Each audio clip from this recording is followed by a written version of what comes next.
Dear students, welcome to the Sundaram E-Class for Standard 5 Geography.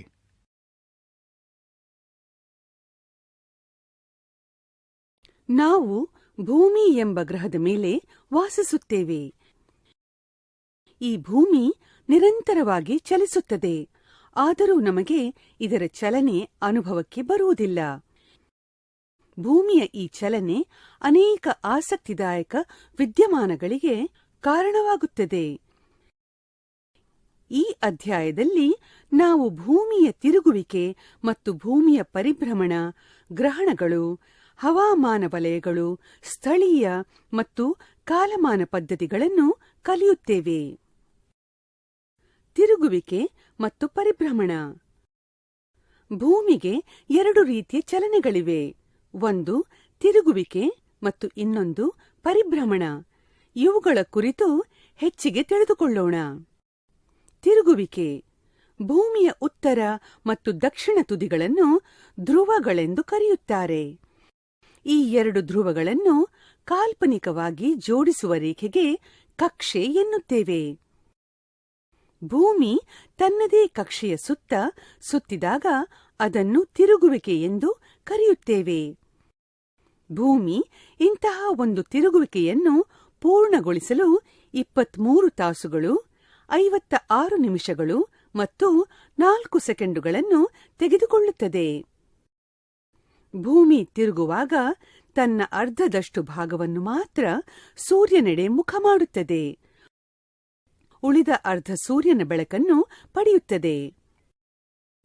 ಈ ಭಾಗದ ಜನರಿಗೆ ಆಗ ಹಗಲಾಗುತ್ತದೆ.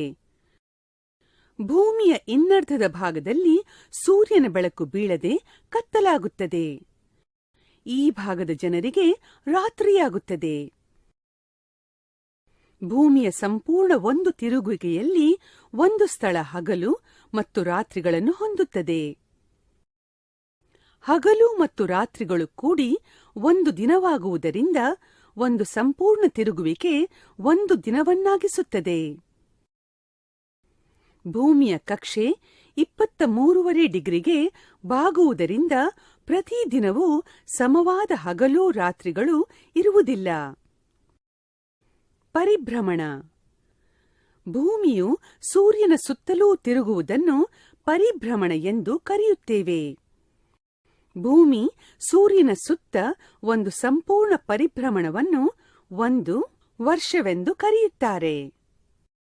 ಭೂಮಿ 365 ದಿನಗಳು, 6 ತಾಸುಗಳು ಮತ್ತು 54 ಸೆಕೆಂಡುಗಳಲ್ಲಿ ಒಂದು ಸಂಪೂರ್ಣ ಪರಿಭ್ರಮಣಕ್ಕೆ ತೆಗೆದುಕೊಳ್ಳುತ್ತದೆ. ನಾವು 365 ದಿನಗಳನ್ನು ಒಂದು ಕ್ಯಾಲೆಂಡರ್ ವರ್ಷವೆಂದು ಪರಿಗಣಿಸುತ್ತೇವೆ. ಉಳಿದ 6 ತಾಸುಗಳು ಮತ್ತು 54 ಸೆಕೆಂಡುಗಳನ್ನು 4 ವರ್ಷಗಳಲ್ಲಿ ಕೂಡಿಸಿ ಒಂದು ದಿನವನ್ನಾಗಿ ಮಾಡಲಾಗುತ್ತದೆ. ಈ ಉಚಿತವಾದ ದಿನವನ್ನು 4ನೆಯ ವರ್ಷದಲ್ಲಿ ಫೆಬ್ರವರಿ ತಿಂಗಳಿನಲ್ಲಿ ಸೇರಿಸಲಾಗುತ್ತದೆ. ಆ ವರ್ಷವನ್ನು ಅಧಿಕ ವರ್ಷವೆಂದು ಕರೆಯುತ್ತಾರೆ. ಆದ್ದರಿಂದ ಅಧಿಕ ವರ್ಷದ ಫೆಬ್ರವರಿ ತಿಂಗಳಿನಲ್ಲಿ 29 ದಿನಗಳನ್ನು ನೋಡಬಹುದು. ಆದರೆ ಉಳಿದ ವರ್ಷಗಳಲ್ಲಿ 28 ದಿನಗಳನ್ನು ಫೆಬ್ರವರಿ ತಿಂಗಳಿನಲ್ಲಿ ನೋಡಬಹುದು. ಭೂಮಿ ಸೂರ್ಯನ ಸುತ್ತಲೂ ತಿರುಗುವ ದಾರಿಯನ್ನು ಕಕ್ಷೆ ಎಂದು ಕರೆಯುತ್ತೇವೆ. ಈ ಕಕ್ಷೆ ಆಕಾರದಲ್ಲಿ ಅಂಡಾಕಾರವಾಗಿರುತ್ತದೆ. ಭೂಮಿಯ ಕಕ್ಷೆ 23.5 ಡಿಗ್ರಿ ಕೋನವನ್ನು ತನ್ನ ಪರಿಧಿಯ ಕಕ್ಷೆಯೊಂದಿಗೆ ಮಾಡಿರುತ್ತದೆ. ಭೂಮಿಯ ಈ ಬಾಗುವಿಕೆ ಋತುಗಳು ಉಂಟಾಗಲು ಕಾರಣವಾಗಿದೆ. 3 ಮುಖ್ಯ ಋತುಗಳೆಂದರೆ ಬೇಸಿಗೆಕಾಲ, ಮಳೆಗಾಲ ಮತ್ತು ಚಳಿಗಾಲ. ಪ್ರತಿ ಋತು 2 ತಿಂಗಳುಗಳನ್ನು ಹೊಂದಿರುತ್ತದೆ. ಬೇಸಿಗೆ, ವಸಂತ ಮತ್ತು ಬೇಸಿಗೆ ಹೊಂದಿರುತ್ತದೆ.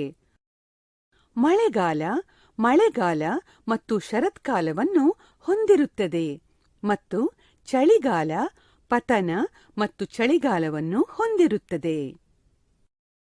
ಗ್ರಹಣಗಳು. ಭೂಮಿ ಸೂರ್ಯನ ಸುತ್ತಲೂ ಸುತ್ತುತ್ತದೆ ಮತ್ತು ಚಂದ್ರ ಭೂಮಿಯ ಸುತ್ತಲೂ ಸುತ್ತುತ್ತದೆ.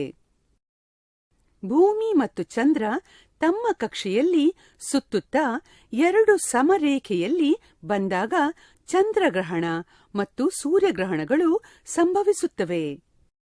ಈ ಕುರಿತು ಹೆಚ್ಚಿಗೆ ಕಲಿತುಕೊಳ್ಳೋಣ. ಚಂದ್ರಗ್ರಹಣ. ನಾನು ನೋಡಿದಂತೆ ಕೊಟ್ಟಂತ ಕಾಲದಲ್ಲಿ ಭೂಮಿಯ ಅರ್ಧ ಭಾಗ ಮಾತ್ರ ಸೂರ್ಯನಿಗೆ ವಿರುದ್ಧ ದಿಕ್ಕಿನಲ್ಲಿರುತ್ತದೆ. ಉಳಿದ ಅರ್ಧ ಭಾಗ ಕತ್ತಲೆಯಲ್ಲಿರುತ್ತದೆ. ಕತ್ತಲಾದ ಭಾಗವನ್ನು ನರೆಳು ಅಥವಾ ಅಂಬ್ರ ಎಂದು ಕರೆಯುತ್ತಾರೆ. ಈ ಭಾಗವನ್ನು ಸುತ್ತುವರೆದ ಭಾಗವನ್ನು ಪೆನುಂಬ್ರ ಎನ್ನುತ್ತಾರೆ. ಇದು ಸ್ವಲ್ಪ ಸೂರ್ಯನ ಬೆಳಕನ್ನು ತೆಗೆದುಕೊಳ್ಳುತ್ತದೆ. ಸೂರ್ಯ, ಭೂಮಿ ಮತ್ತು ಚಂದ್ರಗ್ರಹಗಳು ಒಂದೇ ಸಮರೇಖೆಯಲ್ಲಿ ಬಂದಾಗ ಮತ್ತು ಚಂದ್ರ ಅಂಬ್ರಾದ ಒಳಗಡೆ ಬಂದಾಗ ಚಂದ್ರಗ್ರಹಣವಾಗುತ್ತದೆ. ಇದು ಹುಣ್ಣಿಮೆಯ ದಿನ ಮಾತ್ರ ಸಂಭವಿಸುತ್ತದೆ. ಇದು ಪ್ರತಿ ಹುಣ್ಣಿಮೆಯ ದಿನ ಆಗುವುದಿಲ್ಲ, ಏಕೆಂದರೆ ಪ್ರತಿ ಹುಣ್ಣಿಮೆಯ ದಿನ ಭೂಮಿ ಮತ್ತು ಚಂದ್ರ ಎರಡೂ ಒಂದೇ ಕಕ್ಷೆಗೆ ಬರುವುದಿಲ್ಲ. ನಾವು ಚಂದ್ರಗ್ರಹಣವನ್ನು ಬರಿಗಣ್ಣಿನಿಂದ ನೋಡಬಹುದು. ಸೂರ್ಯಗ್ರಹಣ. ಸೂರ್ಯಗ್ರಹಣದಲ್ಲಿ ಸೂರ್ಯ ಮತ್ತು ಭೂಮಿಯ ನಡುವೆ ಚಂದ್ರಗ್ರಹ ಬರುತ್ತದೆ ಮತ್ತು ಸೂರ್ಯ ನಮಗೆ ಕಾಣುವುದಿಲ್ಲ. ಇದು ಅಮಾವಾಸ್ಯೆ ಮಾತ್ರ ಸಂಭವಿಸುತ್ತದೆ. ಇದು ಪ್ರತಿ ಅಮಾವಾಸ್ಯೆಗೆ ಸಂಭವಿಸುವುದಿಲ್ಲ, ಏಕೆಂದರೆ ಪ್ರತಿ ಅಮಾವಾಸ್ಯೆಗೆ ಭೂಮಿ ಮತ್ತು ಚಂದ್ರ ಒಂದೇ ಕಕ್ಷೆಯಲ್ಲಿರುವುದಿಲ್ಲ. ಸೂರ್ಯಗ್ರಹಣವನ್ನು ಬರಿಗಣ್ಣಿನಿಂದ ನೋಡಲು ಆಗುವುದಿಲ್ಲ, ಏಕೆಂದರೆ ನಮ್ಮ ಕಣ್ಣುಗಳಿಗೆ ಇದು ಮಾರಕ. ನಾವು ಇದನ್ನು ಕಪ್ಪು ಕನ್ನಡಕಗಳ ಮೂಲಕ ಸ್ವಲ್ಪ ಸಮಯದವರೆಗೆ ನೋಡಬಹುದು.